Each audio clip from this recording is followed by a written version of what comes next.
at Thank you, Kim. 6:17 PM.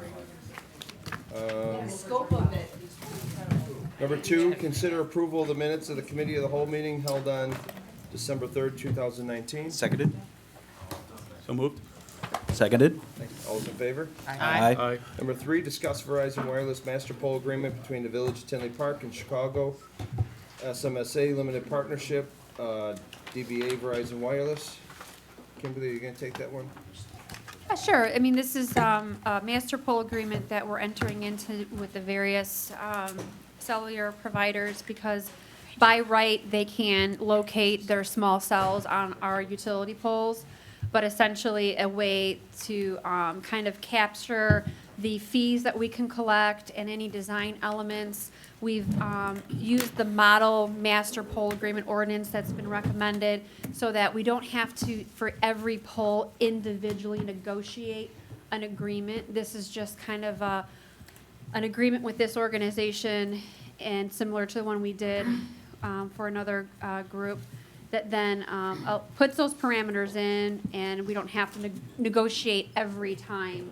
Because they can by right go on our polls, but we have this master poll agreement to kind of cover everything. So we've mimicked it off the model ordinance and similar to the past one we just did for the other cellular entity. This is now for specifically Verizon. And we do have our first small cell that's going up is, I believe, on the corner of 191st and Harlem, where the Brookside Glen Marketplace Shopping Center is. That's one permit that's coming in right now that we know of. Okay, great. Thanks, Kimberly. Any questions? Kimberly, any differences from the last agreement? I believe that was with the other AT&T. Yep. Not really. The only difference, Verizon had some tweaks to our insurance language, but we vetted it through our attorney. Nothing seemed of a concern to them, so everything is pretty similar. Perfect. Any questions? No? You have a motion to move it to the board? So moved? Second. Second. All those in favor? Aye. Motion carries. Number 4, discuss Cook County Class 7A reclassification for Rick White or Park Ridge Midwest Realty Group, LLC, Bandanas Barbecue at 16200 Harlem Avenue. Kimberly, you want to take that one? Sure. We do have the attorney present if there's any specific questions, but we got an application for a reclassification for the purchasers of the former Applebee's / dugout there on Harlem Avenue. And they're looking to purchase the property and put in some significant renovation monies into the project. And obviously, the opportunity to address the taxes was part of their review of the property. We did identify this area as a blighted area already, so it will assist their ability with the Cook County process. It's been vacant for quite some time. I want to say maybe it was 2015 or 2013. And so we took this to ECC. The tenant that they're looking to bring in is called Bandanas. They're initially out of the St. Louis area, if I'm correct. They are a barbecue establishment. They are expanding. They have 4 facilities, I think, in Illinois, one being in Bloomington. And they see this as an opportunity to really utilize this building, bring it back to life. And but for getting the reclassification, the taxes would have been a significant hurdle. We think the improvements will be a great asset to that corner and rejuvenating it. So the ECC did recommend the reclassification to this committee. So then if we bring it forward to tonight's board, then they can continue the process with Cook County. They are trying to button all this up before the end of the year, I know. And they would get going quite soon on the renovations. Thank you, Kimberly. Any questions? Go ahead, Mike. No. Oh, you look like you were. No? Or the breed. Okay. Cindy, Diane? I have none. Yeah, I think it's gonna be great. Thanks for all the work you did on that. I'll make a motion to send this to the board. Second. Second. All's in favor? Aye. Motion carries. Thank you. Number 5, discuss paratransit agreement between the Village of Tinley Park and PACE for the Dial a Ride program. Dominic? Fire away. So this was originally brought up at the previous village board meeting from a few weeks ago and tabled to tonight. So for a number of years, the village has contracted with Pace for their paratransit dial-a-ride service, which there's some numbers breakdown in my memo. There is a payment made each year to contract for one CDL, one lift accessible bus that we operate in town, and there's a partnership with Pace where we utilize our own drivers, our own maintenance to use these for paratransit, dial-a-ride for senior and handicapped Tinley Park residents. We also have our own village bus that is very similar, almost an exact replica of the Pace bus that was purchased last year in 2018. It is also lift accessible. And we have our own CDL certified drivers and a few part-time dispatchers that operate the system. It's a vital, great service for some of our residents, whether for the Pace bus, they can go anywhere in town to, if they need to go to the grocery store or have an appointment. And the village bus is also allowed to go outside of the village parameters for like a medical appointment or something similar to surrounding villages. So the current contract expires very soon for the Pace bus, and the estimates are in the memo. The total expenses estimated for 2020 is at $79,660. The local share estimate, so the village pays the majority of that local share, and then there's a subsidy from Pace. As I get into the memo, so this has been run out of the mayor's office for a number of years, and both the drivers and our dispatchers are part-time. They work very hard, and we have a great small staff, but are currently stretched pretty thin for our staffing. There's hiring open at both positions, both for additional part-time drivers and for dispatchers, and that process is ongoing with Human Resources, has been active in the past few weeks looking at hiring. However, it's uncertain just to operate both our full village bus and the Pace bus for the 2020 year. That's uncertain. So as this contract has come up for renewal, there's some the questions about re-signing, perhaps going forward with just operating our village bus and looking to add to the village fleet. So I wanted to open that up to the board. Thanks, Dominic. Yep. Anyone have anything to add? I'd just like to add, if I could, Mr. Chairman. Dominic has taken on a really, I'll call it a hornet's nest. It's been kind of a very convoluted situation in regards to our senior services and how we provide that to the community. Our contract and our relationship with Pace is absolutely fine. That's not the reason why we're requesting this evening. We are very fortunate to have a great relationship and a contract with Pace for a number of years. I feel that it's our obligation as elected officials to make sure that we're making extremely responsible fiscal decisions. So I think as Dominic laid out, signing a contract without having the proper staffing levels to fulfill the needs of that specific contract puts us in a particular difficult situation. That doesn't mean that our Human Resource Department hasn't done a valiant job. They have to try to fill these positions. It's extremely difficult to fill given the requirements and restrictions that are in place by PACE and their bylaws. So it kind of puts us in a very particular and peculiar situation, one that I thought this board should have every bit of information surrounding its discussion and the contract. So I think Dominic did a great job of outlining all the issues that we are currently looking at, and I think he's done a fair job of explaining that over the course of the last two meetings. I talked to Trustee Mueller on this, and it was definitely clarified regarding my position on it. I do believe that the best decision at this point is to forego the contract signing of the PACE contract for this year, continue to investigate some options regarding the service that we provide, and work together as a collaborative group to verify and to, make sure that we continue to provide the highest level of service to our seniors. So, thank you, Mr. Chairman. Thank you, Jake. And one other note, Trustee Glatz, would be our village bus still runs at full schedule, and we still have enough, drivers and dispatchers to run the village bus. So, and that is the one that is allowed to go, outside of the village for a medical appointment, so forth. So the majority of the rides will still definitely be just through the village bus itself are covered. And we're, depending on whatever actions will be taken, we'll be actively exploring using maybe some interim vehicles from our own fleet as a supplement, in an interim period, and looking to expand there within the village. They just wouldn't have a lift. That's the only difference then. Yeah, so our village bus, the village bus does have a lift, and then, any additional vehicle, perhaps in an interim capacity, might not, so we'd have to pretty actively look at using that. And Thanks, also Doug. to mention that the 4 other townships that Tinley Park is a part of, they have the same capabilities and resources. And we need to make sure that we're doing a good job of communicating that to the public and to the seniors, that if our village bus is not able to service them for a particular reason for scheduling, that there are alternatives. Have they been contacted to let them know that Has who been contacted? the other townships, are they on alert? I'll be actively reaching out, yes, just to make sure that's communicated They- they might have an uptick of requiring for services. We have discussed this with them though, if I'm not, Perfect.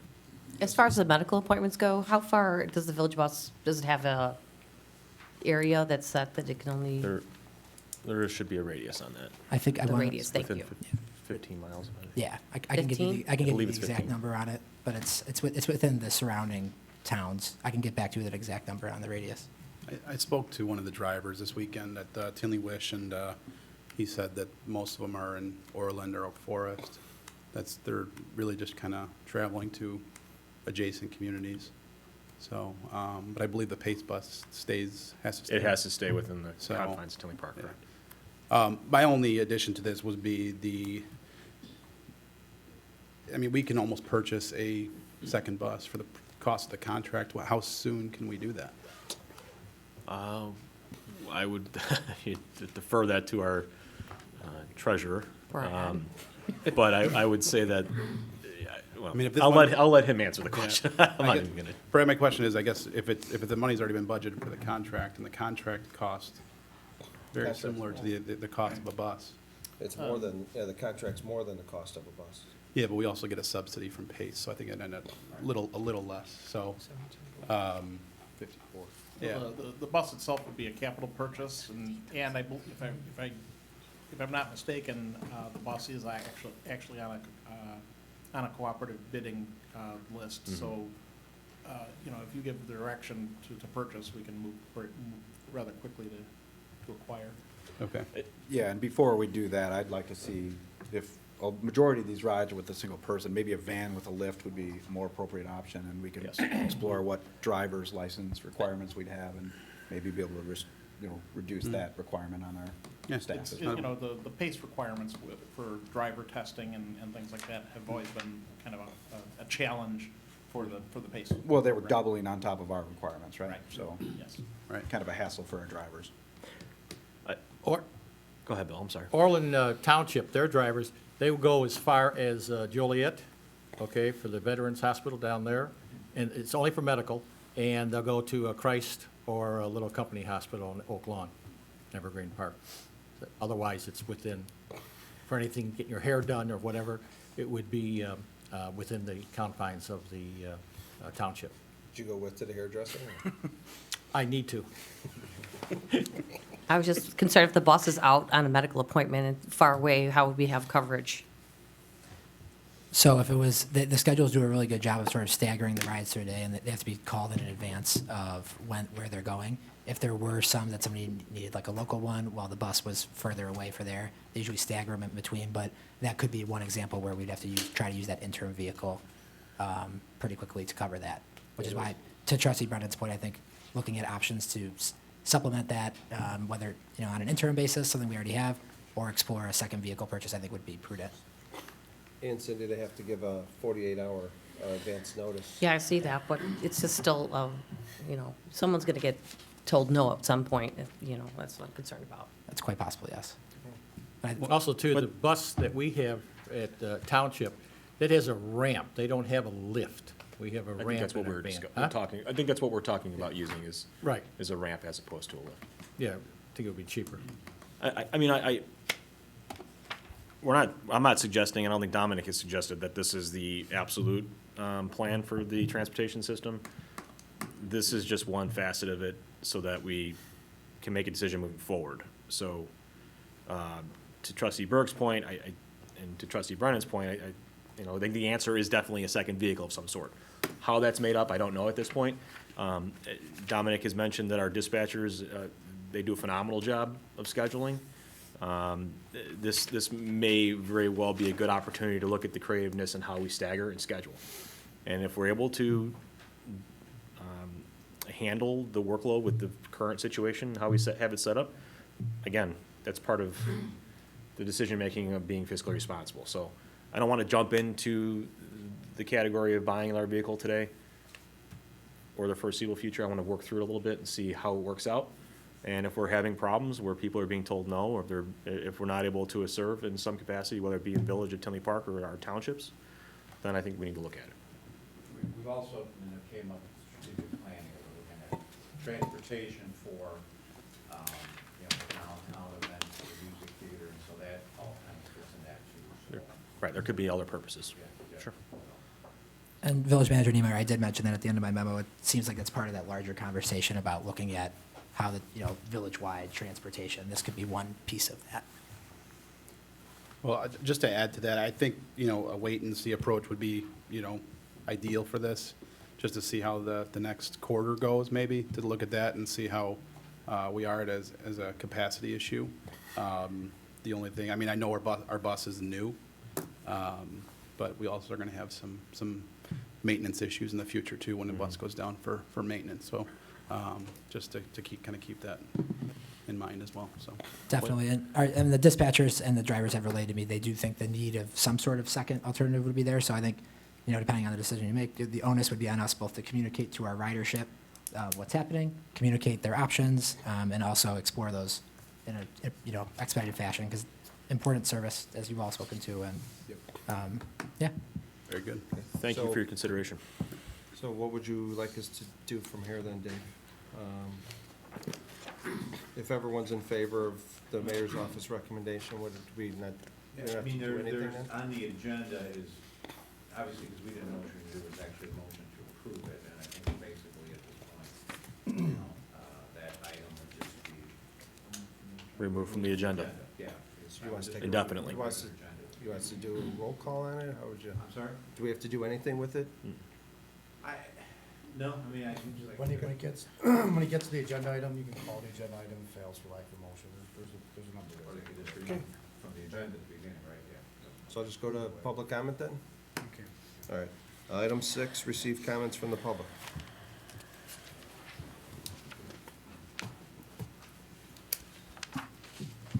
Good evening. All this talk about the cannabis, I just wanted to, I don't know if anybody's familiar with hemp. There's one business in town that's selling tins of the hemp and the pre-rolled joints. It's perfectly legal because it's compliant with the 2018 United States Farm Bill, which is also known as the Hemp Farming Act of 2018. Here's where it gets a little fuzzy. The hemp has to contain no more than 0.3% of THC. So when it's, I guess, I believe it would be, if it's government tested or whoever the agency tests it, if it's over 0.3 in the farm, where the farm is grown, it's considered hot hemp, and they have to burn it and destroy it, so. The hemp is high in CBD, and obviously it's, it's the legal point for the THC. It smells exactly like the medical or recreational marijuana. It's got a skunky odor, looks the same. I visit a CBD store, a tin weighing 3.6 grams is around $30, and pre-rolled pack of 2 joints sells for around 15. So I'm just basically up here saying, there's probably stores in Tinley, and it's legal. We might be getting phone calls down the line after January 1st from somebody saying, hey, I think this store's selling cannabis. Well, it's hemp. So I know there's one store in Tinley that sells it. I don't know if any of the smoke shops do or not.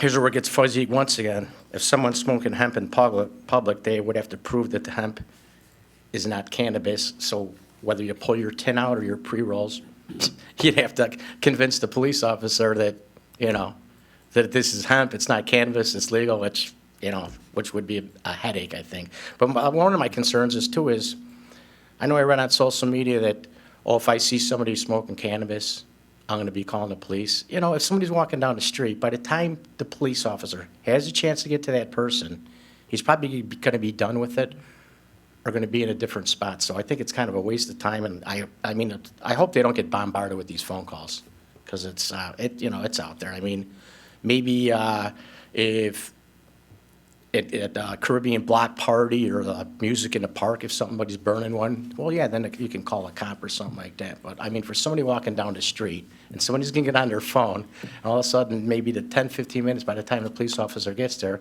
the person's gone. So that's just something to take into consideration. Moving on, I'd like to bring up an idea, if there's some way we could do it, because I think we're running out of time. It's been so many years. An idea of a way to honor Lou Jobbin, the police officer that risked his life and was injured in the line of duty. I was wondering if there's any way we can get some kind of a memorial or statue, maybe in the entrance of Harmony Square or in Harmony Square. I don't know what the cost of the money would be. I know a few years ago when the fountain got ripped down, a couple of people came up here, and I think they suggested maybe we could solicit the village businesses, you know, if they would want to make a donation. But I think it's a long time coming, and, you know, if we don't do something soon, it's never going to happen. So I don't know if we can get something going for Officer Jogman, or, you know, I think all the money probably is already allocated for Harmony Square. I don't know if it is or isn't, but I think this would be a great idea. I mean, it's been so long. So that's all I got. Thank you. Thank you. It's a nice idea. Anyone else care to address the board? Let the record reflect, there is none. We have a motion to close the count. So moved. Second. All those in favor? Aye. Aye. Committee to whole is closed.